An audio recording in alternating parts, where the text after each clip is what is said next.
Hello and welcome to Fiction Fans, a podcast where we read books and other words too. I'm Lily. And I'm Sarah, and we are utterly thrilled to be joined by Andi Ewington and Rhianna Pratchett, authors of the hilarious Campaigns and Companions. Hello. Thank you so much for joining us. Our pleasure. I'm very happy to be here. Well, we like to start things off on a high note. So what's something great that happened this week, Sarah? Something great is I put up shelves, and now my books are finally out of their boxes that they've been living in for the last 2 years. All is right with the world. That was very thrilling, except that I don't have any more shelf space. So you'll stop buying books? No, Oh, okay. I don't know what I'm going to do when I get more books, but I don't think I can stop. Just move. Like that's obviously what you need to do. You can never have too many books. Every time I've split up with a boyfriend that's been living with me, I've never thought about losing a relationship but gaining bookshelves. That's the important bit. Yeah. Could never have too many books. Exactly. I'm the same with board games. So where you guys go with books, I go big with board games. So a good thing that happened this week was my son, who's also into board games, ordered a game called Root, which he was the first. He's really pleased because it was the first time that he ordered something online using his money, not my money. Though technically, I think that money probably came from me anyway at some point. But no, he was quite pleased for that to turn up, and then we've been playing Root all afternoon, which has been fantastic.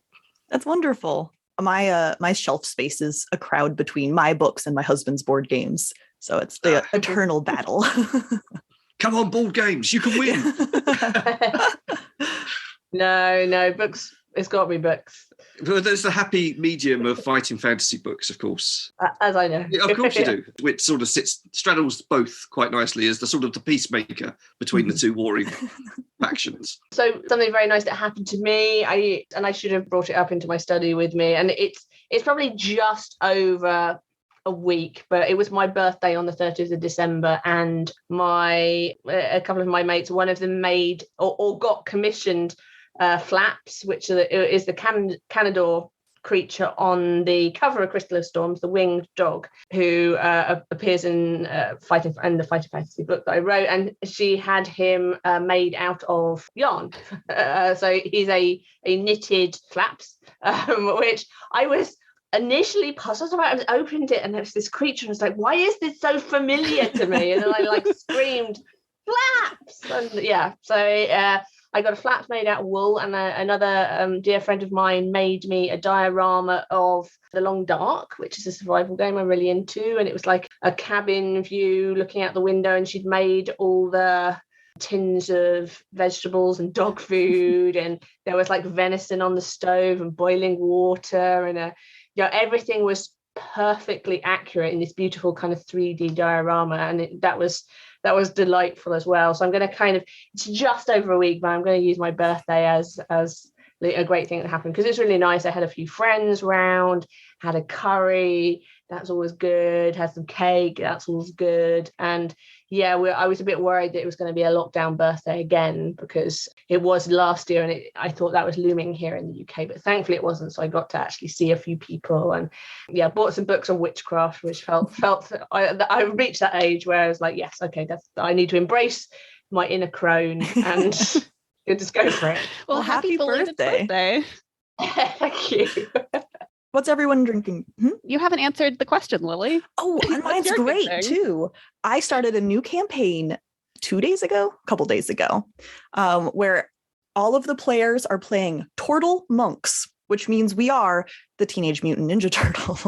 Oh, awesome. So that's been really fun. I mean, we've just had one session, but it's really fun. I'm pretty excited. Brilliant. That's good. So this little guy here, I don't know whether he comes under a turtle. He is a tortoise. This is Wild Shell, and he is one of the new characters in Bardsong, which is a tabletop RPG that I wrote some stuff for. I think it should be out sometime this year. But yeah, they sent me the first. He is kind of a druid, I guess. So they sent me the first Wild Shell miniature that got made. Just that's my turtle.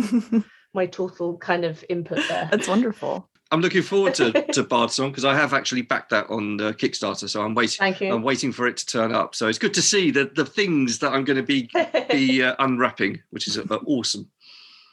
Thank you for your support. That's all good. That's all good. Thank you. What's everyone drinking today/tonight, depending on various continent? I had a little too much to drink last night, so I'm sticking with tea this morning. It happens. I'm going to go for some Roku gin, which is which I particularly like. I'm a big gin connoisseur. I love my gins. I've got a big collection of gins. I got some Roku for Christmas, so I had some last night, which was very nice.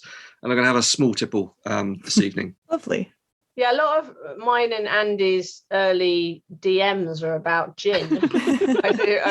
Do you remember that? Like, we did a lot of back and forth with screenshots about gin. Well, yeah, I do remember that. I've probably got to dig that out. I'm not sure how many you went through or went for at the end of that, but yeah, because I think I was drinking violet gin at the time. Okay.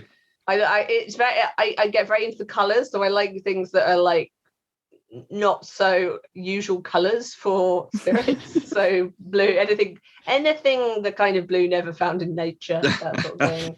But I have been on the bourbon, so I have been drinking Jack Daniel's honey because for some reason I got 3 bottles from different people for Christmas. So I got a few bottles of gin as well. So yeah, I did get quite a lot of alcohol for Christmas. I don't know what people are trying to tell me, but yes, so I'm working my way through a lot of Jack Daniel's honey at the moment. I'm also working my way through a backlog. We did an episode on romantic poets, and I bought some cognac for that just because it comes up so much in the novel we were reading.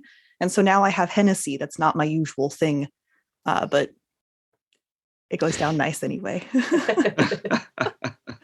I would have kind of thought more absinthe for romantic poets. So we read a fiction novel where they are main characters, and cognac just comes up quite a bit. I don't know the accuracy of that.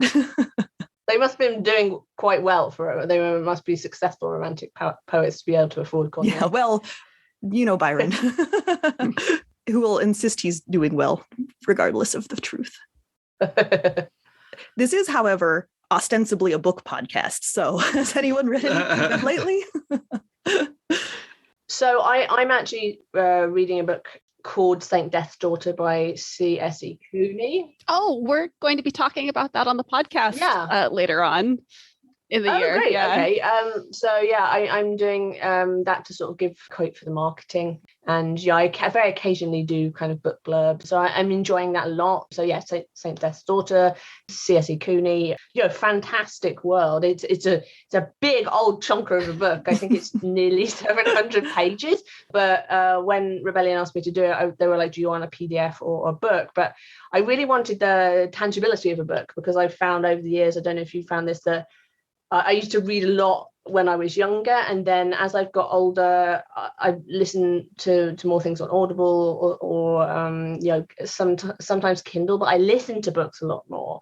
And there's so many other things competing for my attention that actually to sit down with a book where you're forced to just focus on the book and you can't do other things at the same time I lost the habit of it a bit. So I was like, I'm going like this is going to get me more back into more reading of a tangible object, and the lovely feeling of turning the page, and the smell of the paper and the print and things.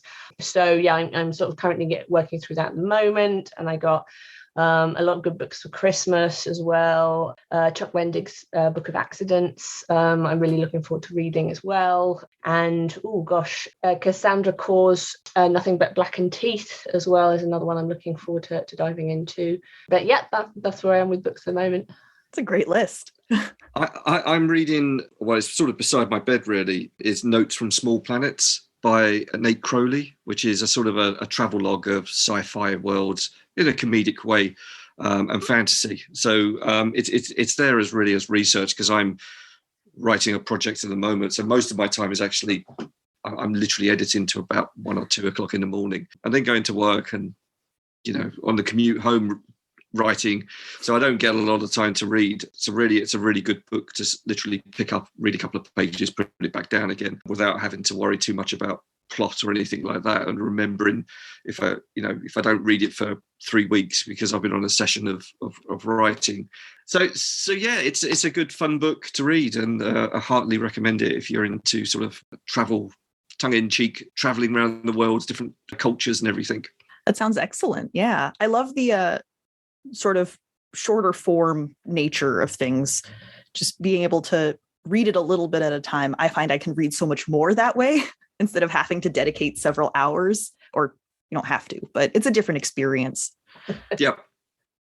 I also talked about on Twitter, although I haven't started it yet, it's sort of stalled before it started. I was talking about whether people would be interested in me doing a read through of my dad's books from start to finish, because I've not read them all. I've read probably the majority of them, but not all of them. But then he never played any of my games, so I think that's fair. And yeah, I wanted to do like a blog for our Narrativia website, just with my thoughts about, each book, themes, but a lot of anecdotes, like what was going on in the Pratchett household around that time, and like weird little tidbits and things like that, and anecdotes and sort of inside stories and stuff like that. And people seem really interesting. I thought, okay, right, start with carpet people. And I was at home at the time, so I was talking to Rob, who runs Narrativia with me, and he was my dad's PA for over 20 years. I said, no, I want the not the newest version of Carpet People, because he redid Carpet People. I want the original version of Carpet People, which he illustrated himself. And then we sort of realized that Rob had one, but then he didn't want to lend it to me because it was in pristine condition, and he didn't want the spine cracked. So now I'm like, I can't find my copy of the original Carpet People, so I think that's at my friend's house. So I've got to so I okay, I'm gonna go for it. And then I was just like, nope, can't find the original one. So that's why it's stalled. I've been thinking about it for a while to just sort of fill in the gaps, because of my age at the time he was writing. I never read Carpet People, Colour of Magic. The sci-fi did Dark Side of the Sun and Strata, like fantastic. I think I read Colour of Magic, but I don't really remember it that well. And I started at Equal Rights because I heard it on Women's Hour, which was a big deal. And that sort of got me into reading my dad's books, because my mum used to listen to Women's Hour on Radio 4. It was like, oh my gosh, Women's Hour's like a big thing. Imagine my father on Women's Hour. I thought, well, I'll start paying attention to what he's doing at the time. So that was my reading plan that stalled, but hopefully that's going to sort of start this year. And it'll help me. I want the books. I want the sort of original books, no PDFs, and just sort of immerse myself in it. And yeah, I think it could be really fun. I think that would be really fascinating reading those posts. So I hope that you do get to do them. I hope so. I could talk about the time I ended up playing Granny Weatherwax in a theatrical production of Eric, a book where Granny Weatherwax does not appear, but they were short of female characters. And for some reason, Granny Weatherwax got shoehorned into it. And so, yeah, I played Granny Weatherwax when I was 14, and also Duke Vasnager as well. But yeah, I went to a drama summer camp where I ended up playing Granny Weatherwax. So it's that kind of anecdotes. They'll only, no one will have them but me, really. So that's kind of nice. I look forward to it. My entry into your father's books was Guards. That just opened my eyes to fantasy and comedy, really, in different ways. So that was my, the dedication to all the guards that attack the hero one at a time at the beginning of the book was just brilliant. I just thought that was that's it. That is it. And that started my journey really through a lot of his works.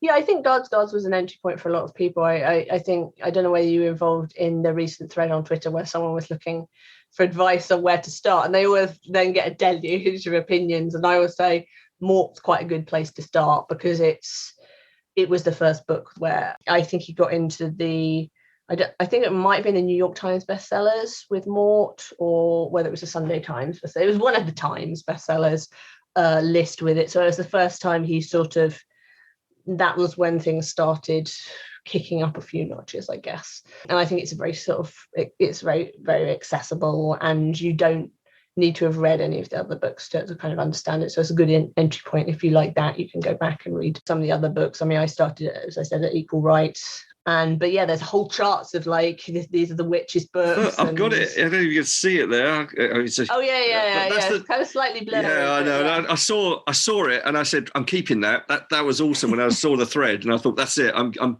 now I've got that. I can now go back, start again, and introduce the kids to it as well. So brilliant. I bounced off Color of Magic when I first tried to read it. Do not recommend that as an entry point. Obviously, I've read them now, but don't start with that one. I think it's probably not as cohesive as something like Mort or Guards. I think it's a little bit more. He's still sort of, I guess, finding his feet and finding the voices of the characters, and there's lots of stuff that's being thrown at you and happening. And whereas I think Mort is probably a stronger story to get your teeth into, and probably a little bit easier for people that are not familiar with to kind of get into it. And I feel like I have read a bit of the Carpet People, but Strata and Dark Side of the Sun, I think some people don't even know about, which was his early sci-fi stuff, and or they do, and they called him a sci-fi author for a long time, even when he stopped writing fantasy, or they think that he started sci-fi with The Long Earth that he did with Stephen Baxter when that he started doing early sci-fi in the early days, and even before that, or his short stories that he did when he was a journalist. Like we just had on TV here in the UK, The Abominable Snow Baby, which was on Christmas Day on Channel 4, and like I don't think some people realize how old that story is. Like we had some. Had a review go, it's just like it just follows the same lines as E.T. and Harry and the Hendersons, and it was like it was written like 45 years ago. Like it predates them by a long way. Like he was in his early 20s when he did that. So yeah, I think there's a lot to dive into, and I don't want to just do Discworld. I want to do things like the Johnny books and Unadulterated Cat and the Long Earth as well. So it's going to be quite an undertaking. Your father was quite prolific, so there's a lot of books for you to read. Yeah. There's a lot, yeah. I'm hoping like I'm going to find all the secret messages to me that he's like written in the books that I will discover, and it'll be like the treasure map to the secrets of everything, but we'll see. Moving on to your book that we're here to talk about. Yes.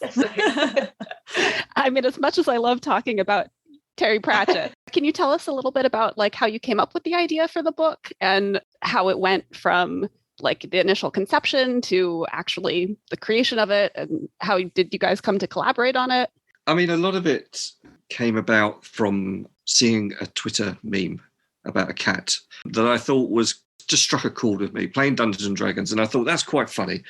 And I thought to myself, there's something here. My Twitter feed was, before I was a lot in sort of working in the comic industry, so working my way towards trying to get a DC or a Marvel gig. And so I guess my Twitter feed was a little bit aimless, didn't have a direction. It just talked a little bit about comics, generally moaned about the commute into work, but didn't really sort of say anything in particular. And it was, I think it's sometime in October 2019 that I saw this meme, and I thought, you know what, I could just change exactly what I'm outputting through Twitter to be almost continuous jokes, where we have this conversation between animals, usually a dog and a cat that is trying to play Dungeons and Dragons. I had a big love for Dungeons and Dragons.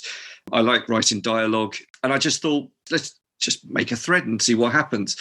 And from that, we had a sort of quite quickly, it went quite viral, because I kept on adding to these images and these little situations, and it was getting like million odd retweets or hits, impressions, we should say, and doing really, really well. And at that point, I think, my memory goes a bit fuzzy, but I think, I was talking about trying to turn this into something tangible. And Rhianna and I had known each other before in a sort of our paths had crossed within the computer game industry. And I kind of wanted to work with Rhianna because I thought she would bring something awesome to the project. And at that point, I started to try to build a team together and put a little pitch together and sort of approach a couple of people. We got a bite straight away off the hook, actually, from two different sources, one of which being Rebellion. And quite quickly, that became a thing. And Rhianna came on board, Callum came on board, and Alex DeCampi came on board. And that's how it started. And from that, we started to build the content that we have now in the book. So were there any that sort of didn't make it, that are left on the cutting room floor, so to speak, that you can recall? I'm sure there were plenty, but...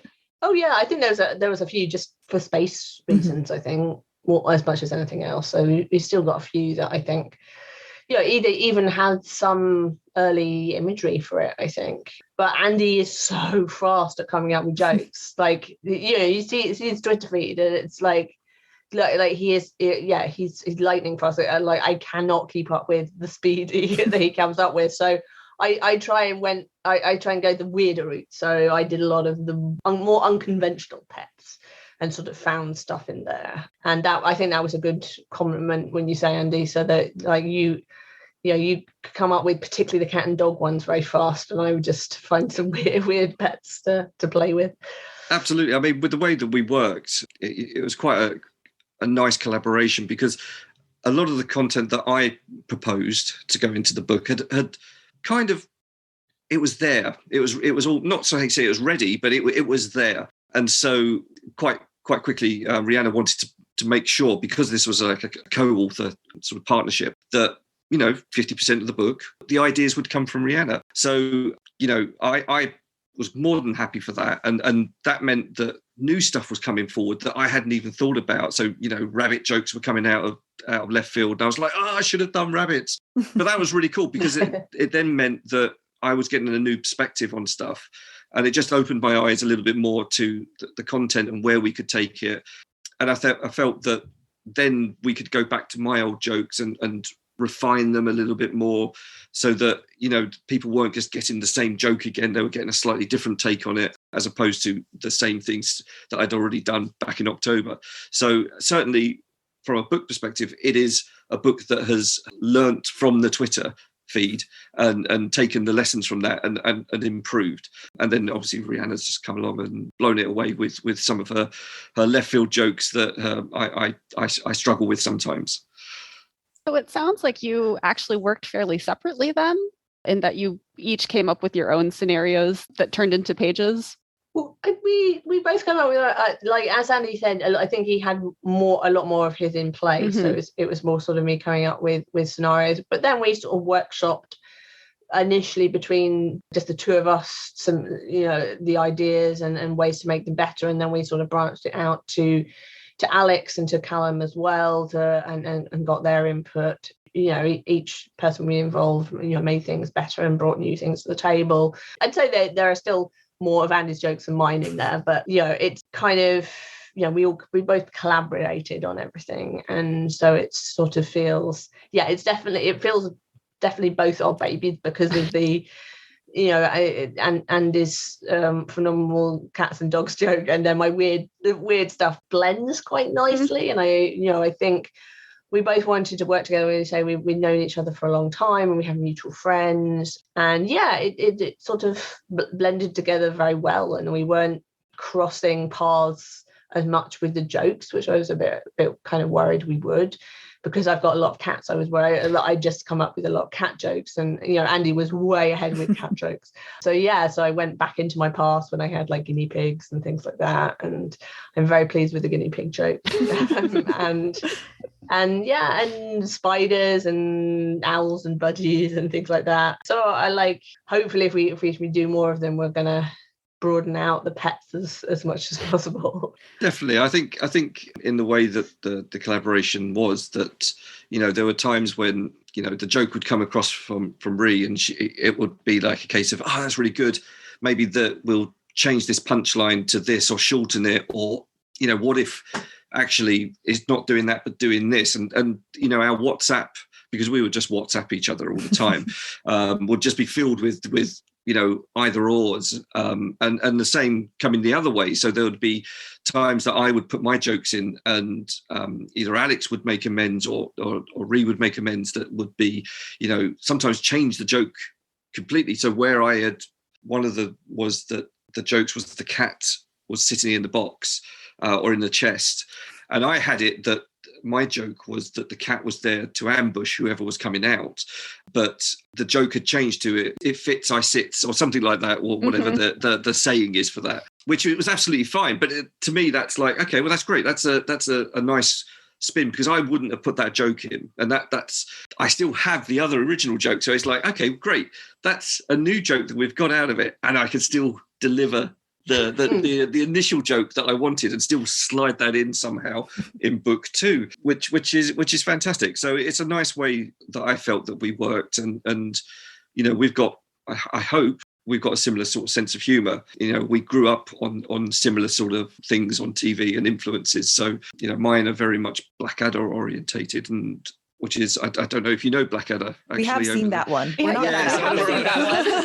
was stunned silence there. I was like, what? But, I mean, going back now, you watch it now, and actually it doesn't make me laugh like as much as I did when I was a child, and how much we would recite it. But there's a rich history of comedy that has influenced both Rhi and myself, I would assume. So, and that is probably a very similar thing. So our humour is probably quite nicely aligned, or I feel it is anyway.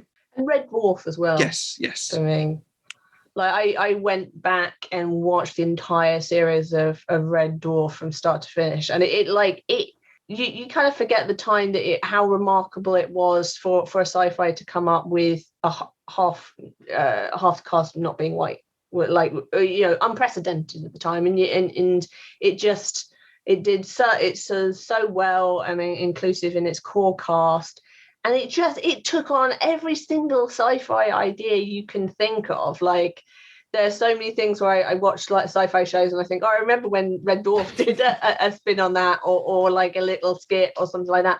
But the when you watch all of the breadth of ideas that they have is just sort of remarkable, and certainly some of the newer ones, which I hadn't watched, or I'd only watched a couple, were actually a lot better than I thought they were, and like it still holds up really well. I actually think Red Dwarf holds up in some ways better than Blackadder does, which is maybe not quite as politically, not really politically correct these days, but yeah, Red Dwarf still holds strong, I think.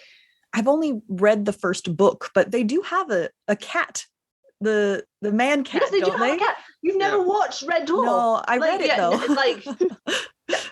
Like remedy this immediately. Like it's like I've read some of the books, but there's nothing beats watching a TV show.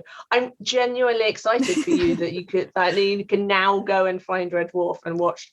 I know, Andy, how many seasons did it get to? 12? Something like that, like American level of seasons, not like British level of seasons. It went for a while, but I mean, it started to hit its stride for me around the Submerser Squid sort of level, when they were doing the hallucination Better Than Life, and they went back in. Yeah. That season for me was just like peak. It was like getting the highest viewings at that point and doing really, really well. So yeah, you're in for a treat. I mean, to be in your position where you've not watched it and you're sitting down.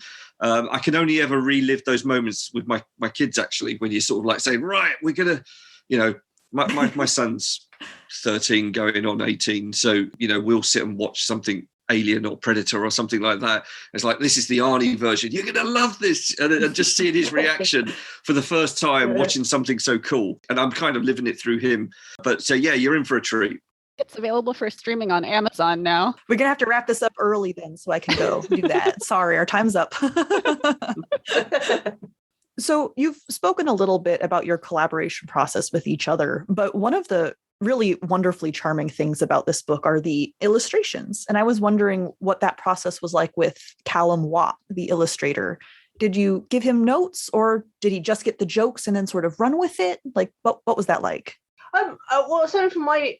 and I think they did both the same, because we both worked in comics. We're used to writing notes for artists. Mm-hmm. So with every joke, we'd write out kind of where we thought it visually could go. And then sometimes Callum would follow that. Sometimes he'd bring he'd suggest something else. So we would always try and come up with something along with the joke of what it might look like, and what what pets it might be. What, like if it was a dog or a cat, we'd sort of sometimes suggest, okay, like the cube, the gelatinous cube with the cat stuck in that. Like I really wanted a dog with flappy ears, so I was like, oh, I want a sausage dog, Dachshund, wiener dog, I think you call them, because they've got the good flappy ears. And where we wanted a particularly fluffy cat, or there were some jokes where a particular type of dog or cat worked very well with them, so we would suggest things like that. And it would be stuff like the guinea pig joke. I put like a note to kind of like, the guinea pig's got to look really into it. Like I want the guinea pig to look happy. Like this is its moment. Like it shouldn't look like it's being abused in any way. Like this is really, it's going for it. And he did a beautiful job with that. Yeah, he's as Rhys said, we've worked in the comic industry for a while, so us working with artists it comes quite naturally. And Callum, I mean, I've known Callum for many years. He worked on a project with me back on my first graphic novel back in 2010 now. So I'd always wanted to work on a bigger project because I absolutely love his art style. So giving him notes was just our way of saying, okay, here's the safe bet. This is us thinking, this would be a cool image. And we know this image would work. But beyond that, Cal had a free rein to interpret that in his way to make sure that he had as much creative input. So it wasn't us sort of getting a stick and hitting him and saying, no, that wasn't how it was supposed to be. It was a little bit more sort of, we know this works. This would be really cool. Can we just have this in there?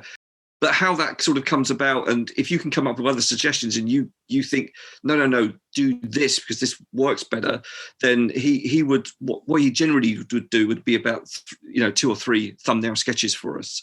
And from that, we would look at the best fit for the joke.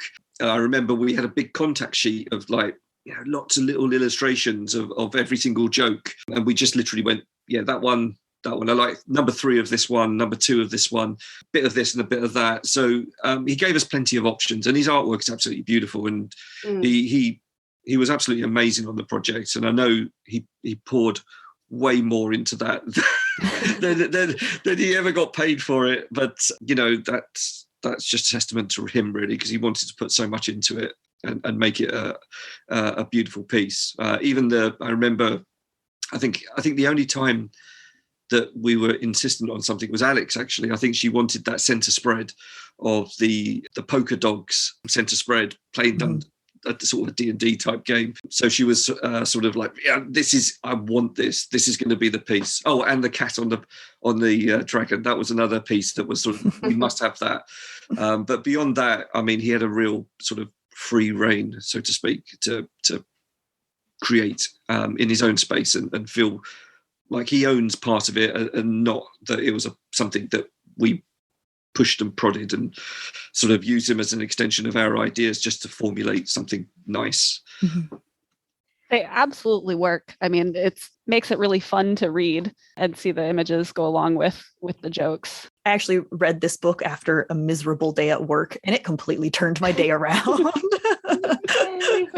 I sat down with like, all right, got to read this for the podcast. And like 3 pages in, I was, just made my day so much better. It was really wonderful and delightful. Excellent. I mean, I think the only thing that we would want, or we wanted, was probably just a little bit thicker. I would probably want more content, but it's a great start. And where it is and how well it's done, and the reception from it and the general feedback. I'm sure Rhianna would say the same, is that we want to do more and make it bigger for the next one. So that's our ambition, and hopefully we can get there. Fingers crossed. Do you have a favorite joke that you did for this, or do you like them all equally? Is it like picking a favorite child? Yeah, it's really hard. Well, I've gone on about the guinea pig joke for me. And this is gelatinous cube for me, because I just love the image. But there's so many to pick from. It's really hard to have a favourite. That's my joke.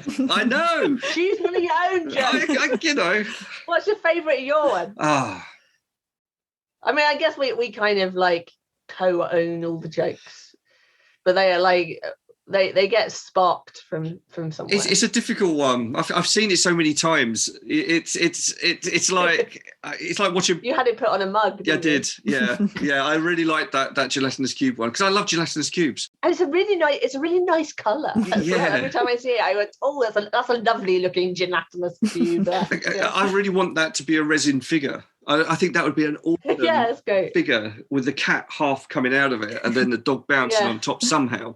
That's a sort of little strut or something. But yeah. Which of yours? Come on, choose. Yeah, I'm going to choose the first one because that was the one that started it all. And I quite like the fact that one of the stipulations on that first joke with the cat at the door and it doesn't, the orc opens it and the cat doesn't go inside, was that I wanted on the first page before you get to that joke, the orc looking through. So it was said to Callum that has to be one of the things that we have as a little additional little design is before you get to that joke, the orc's looking through, looking down at the cat, and then you turn the page. But yeah, I think that joke, purely because of the fact that it was the joke that started it all. I think that one, I thought it was the one with the stick through the staff through the door. The dog with a staff in its mouth through the door. What, being the first one? Yeah, no, if you go to the Twitter feed, that's the very first joke. Is that? Oh, okay, all right. Okay, I was just thinking because in the pitch document, I think that was maybe the first one that was worked out. Yeah, I do love a pitch document. So that is another story for another day. But yeah, I'm pretty sure that in the pitch document because that was one of the early ones that Callum actually sketched up for me to help build the pitch to sell the idea. So that's probably where it looks like it's the first one, but it's actually the cat on the door. I really like Andy's cat eating the fairy joke and Callum's sort of illustration of that with the fairy wings sticking out of the cat's mouth. I think great. I think the cat ones are particularly endearing to me because I recognize that behavior from my cats, and that just gives it an extra dose of sweetness, I think, especially my cat knocking D&D figures off of our table while we try to play. I was going to say I'm particularly fond of the dog with the stick, partially because it's in the illustration, it's a pug, and I have pugs. Yeah. Okay. I really love the Andy's the cat and the catnip that's sort of done that Callum's done like American Beauty, but with cats and catnip. That's a great one. Oh, the combination of the familiar and strange in this book just works so perfectly well and makes it both a surprise and a familiar comfort at the same time with every page. It's just absolutely incredible. Brilliant. It's lovely to hear. It's a difficult one because I didn't know what was going to happen with it or how it would be received because you're stepping into two very different worlds. There is crossover, obviously starting to be more crossover and generally more accepted. But yeah, sort of here's the D&D crowd or the RPG crowd. Here's the pets crowd. And we're gonna smash them together and create this book. And for some people, I think some people were actually thinking that there was going to be a game and a guide, as opposed to a comedic tongue-in-cheek look at those two worlds. But who's to say that from this comedic book that somewhere down the line it actually becomes a thing that helps people play as pets in a RPG. I would really enjoy if it was an actual campaign. Just saying. So I hope that happens. Maybe book 2. All ideas. We need to say. I think we need to save that one up, or maybe put snippets in each book. Yeah. I feel like it would be a lot of work to create an actual campaign. Yeah, but we can do it. It'll be fun to do. It'll be fun to do. It's I'm not necessarily scared of things like that. So yeah, we talked about a few ideas for possible next books and other bits and pieces that we can add. I still think we've got a lot of jokes and a lot more along the same lines, I think, and just ways of changing it up. Hopefully with each book, not doing everything at once, but trying to plan it as if it could be a series. Yeah, definitely. And I'd really like to do an Adrian Mole style diary of a party. So rather than giving you the campaign, we'll do a little journal entry of, got to the pool of everlasting life and, somebody took a wee in it or something like that, those sorts of things. So I think that would be really cool as a little thing to introduce into the book, and gradually we will make it into a bigger, better thing. Absolutely. And Andy actually did the great character cards that, I don't know if you've seen them. There were 4 character cards that each of us signed that were sort of character stats and little bios for some of the characters in the book. And yeah, I think we could do more of those and sort of add them actually into the full books as well, would work well. Yeah, definitely. I think those will help sort of make a little bit more completeness to the RPG pet world. One of the other strengths of this book is not just the humor, but also how clearly rooted in real tabletop role-playing games it is. You can tell when someone is trying to interact with a world without actually being familiar with it. But it's clear you both have extensive history and experience with tabletop role-playing games. And I was wondering if you would tell us a little bit about that. Good, because I don't. So I was thinking really well. You tricked me. Andy does. I don't think I hung around with the right kind of nerds when I was a kid. So it's very light for me. So Sorcerer's Cave was probably the nearest I came as a kid. But I played lots of games, and so it probably Sorcerer's Cave. And then when D&D came into the sort of video game world, so things like Baldur's Gate 1 and 2, Planescape Torment, those really helped me, get to grips with the sort of D&D monsters and things like that. And I've obviously written a fighting fantasy book as well. And so I'm well versed in fantasy in general. And, I grew up from the age of 8 to 16 going to sci-fi and fantasy conventions all around the world. But I never played that much. Like, I have never done a proper full, DM campaign thing. So I'm glad that everything I picked up, I like many writers, I'm a magpie. So I sort of put it together from, playing Baldur's Gate was very useful for it, and Andy's knowledge as well, and just sort of, bits and pieces here and there. But Andy's much more of the hardcore expert of actually playing it. Like that your answer was, I don't have experience. Here's all of my experience. I mean, it's not. It's very light though. Like, Andy's got the proper serious experience. I'm just winging it basically.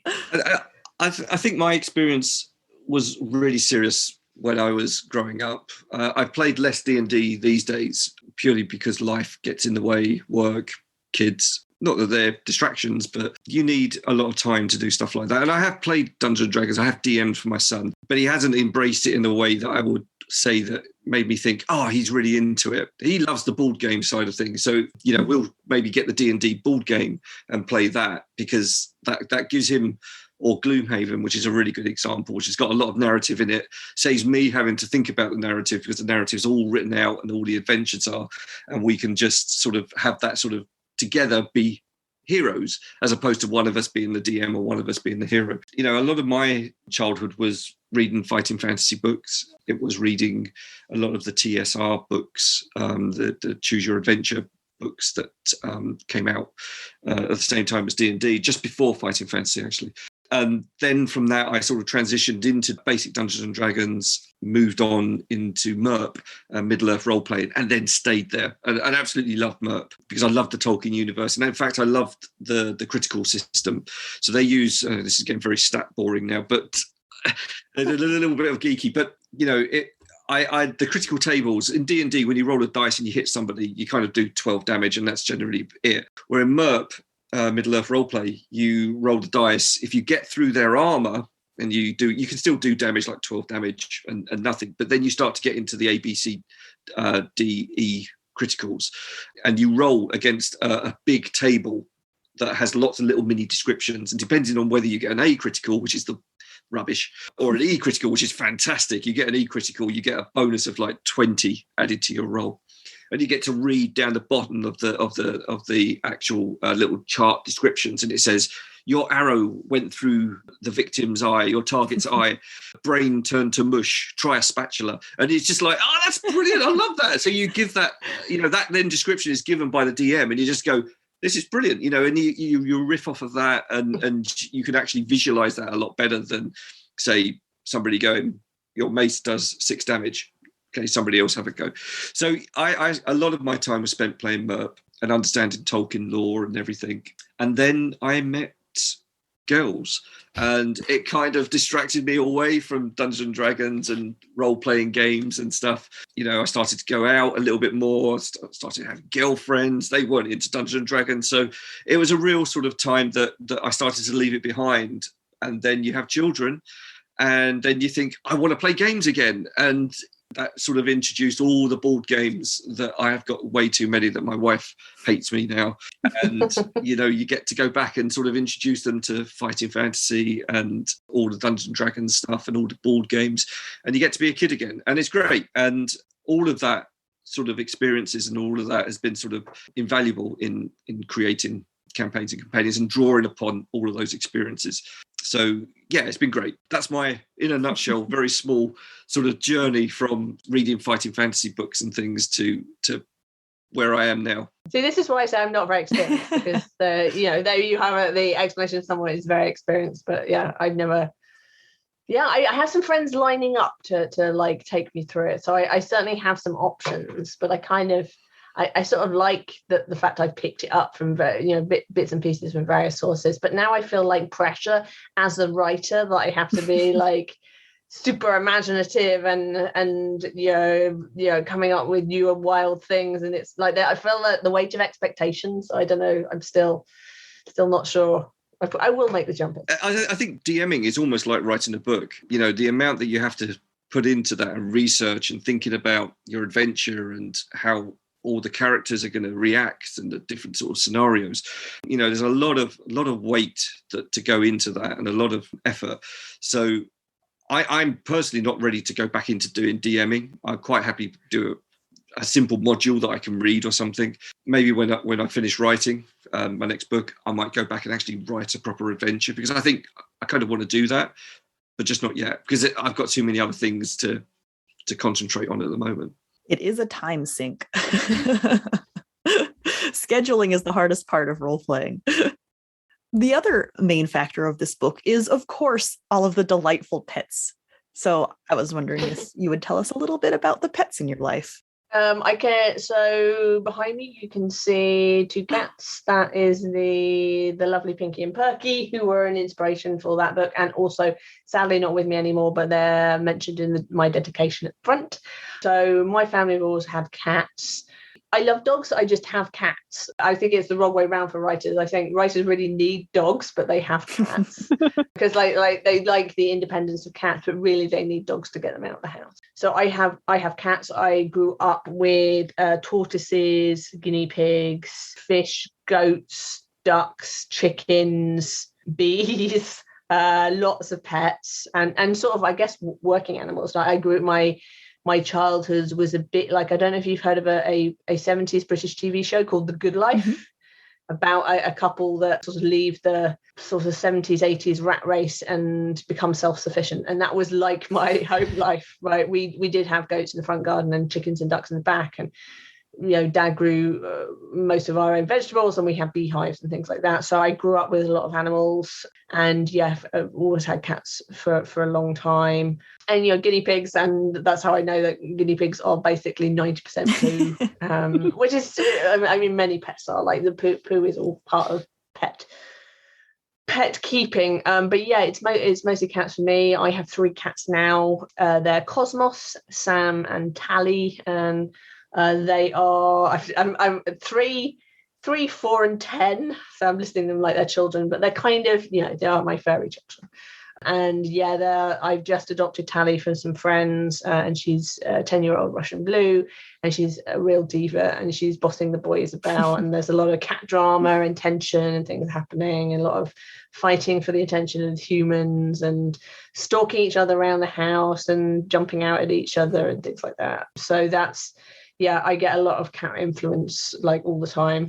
But I love all animals really. So I grew up with a lot, and that certainly helped inform the book, I think. And I feel like Rhianna with the D&D question or the RPG question, I have no pets, so I have no animals. But you're good at faking it. I'm good at faking it. You fake the pets. I fake the D&D, and then, that's why we work. That's why we work so well. I grew up with dogs. My parents always had dogs. My grandparents had dogs. And so dogs had a big part of my life, hence the dedication at the start of the book. And I think around about, I had cats in my previous relationship. We had 3 cats, but they went with her. And since that, nothing. And that's not because of any other reason, but we weren't in the right place, weren't in the right jobs. My wife's a childminder, so she works from home with small babies and stuff. So having a pet is great, would be great for our kids, but it wouldn't be great for the small kids. I'm sure they would love them, but just trying to manage the two is really difficult. You know, having a dog running off with a full nappy is not perhaps really something my wife wants to negotiate around every day. So consequently, we kind of, you know, the neighborhood cats see us as a soft touch, so always come in and say hello. I will always sort of go up to a stranger's dog going, "Hey, can I say hello?" And then they'll say, no, he's a killer. You know, I'll always go and say hello to dogs for some bizarre reason, which probably is the wrong thing to do. But yeah, we will. The kids are desperate for a pet. I don't think they realise how much poo they have to pick up. We've got some friends, potentially pandemic willing, going to be looking after the kids while we go to a wedding this year. So they're going to bring their dog down. So they've been told that they're going to be looking after the dog. And so, you know, they'll get an experience of what that means, which will include poo picking. So I'm looking forward to hearing all about that. But no, not yet. Maybe next year. Maybe next year. Starting small, goldfish, you know. But they're ready for it. They're of the right age for pets. They are absolutely. Just the house and our situation isn't quite ready for it. Maybe maybe it's rats or something in a cage that you know can just be entertaining for the kids that come round, but they're not like out and about. I think Ofsted would immediately make sure that we were stripped of our outstanding and mark us down for having rats. There's got vermin in the house. It's like, that's it. You've got to close you. Got to close you. Right. Pet rats. I mean, that's the sort of thing you get. Yeah, that's the sort of thing you get in schools. Like, you know, you have, particularly in, I think it probably more in American England, like you get the class gerbil or hamster or something like that. That, you know, each kid gets to take the school pet home, like every holiday or something like that.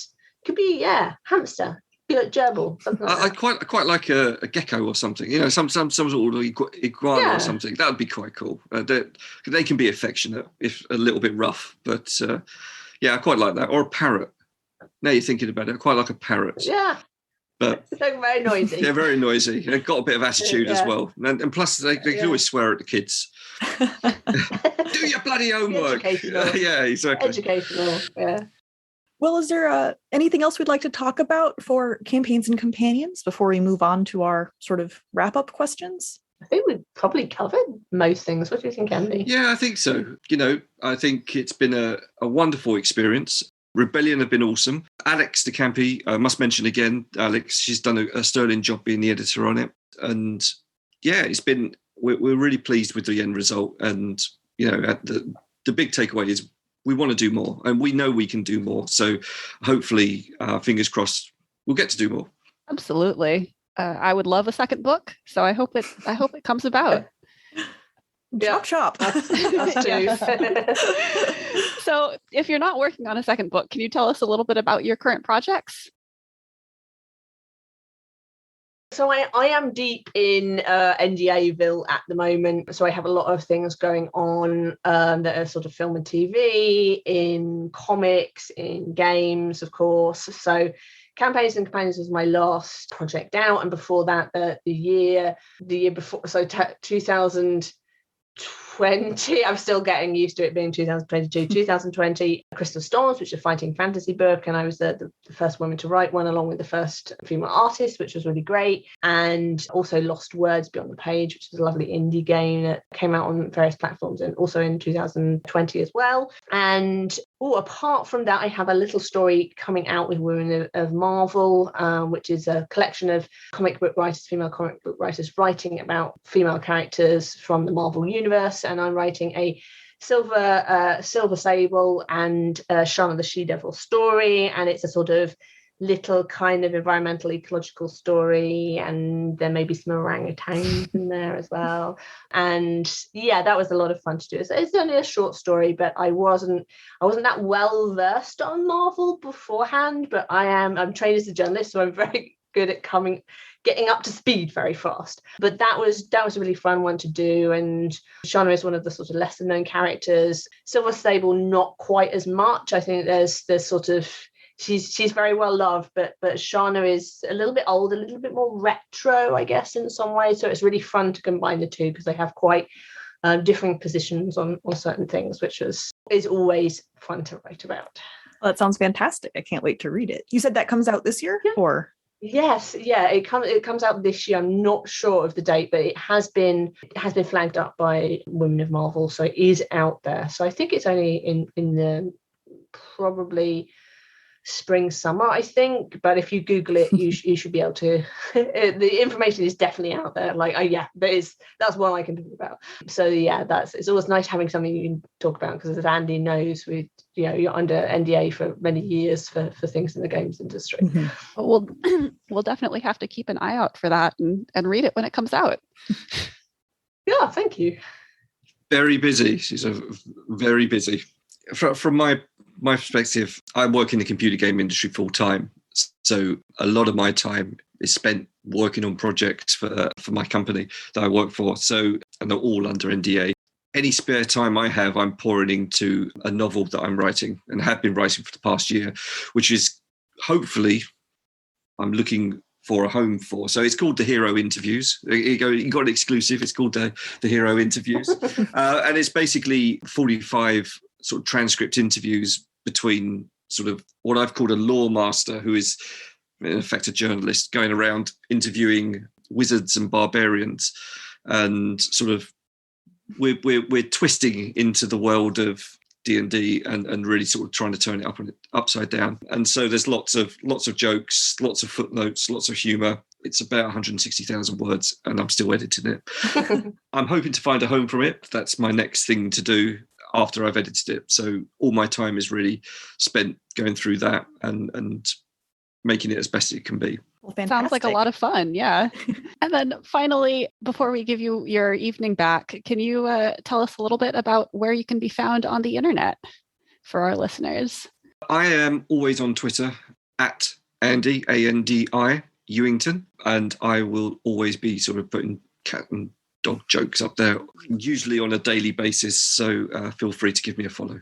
For me, it's at Rhianna Pratchett on Twitter. I'm also on Instagram as well. I think it's under the same handle, but it's I'm not as dedicated to Instagram as I am to Twitter. So I do, like, every now and then I sort of remember I have it and throw pictures of cats, or occasionally what I call procrastinating, which is when I kind of knit things when I should be doing work. And food. So yeah, it's kind of odd bits of knitting, food, cats is largely my Instagram. And yeah, at Rhianna Pratchett, Twitter is the main place you can find me. Well, thank you again so much for joining us. And I'll keep an eye out for all of these wonderful things coming out soon. Thank you. Thank you so much for listening to this episode of Fiction Fans. Come disagree with us. We're on Twitter and Instagram at FictionFansPod. You can also email us at fictionfanspod@gmail.com. If you enjoyed the episode, please rate and review on Apple Podcasts and follow us wherever your podcasts live. Thanks again for listening, and may your villains always be defeated. Bye.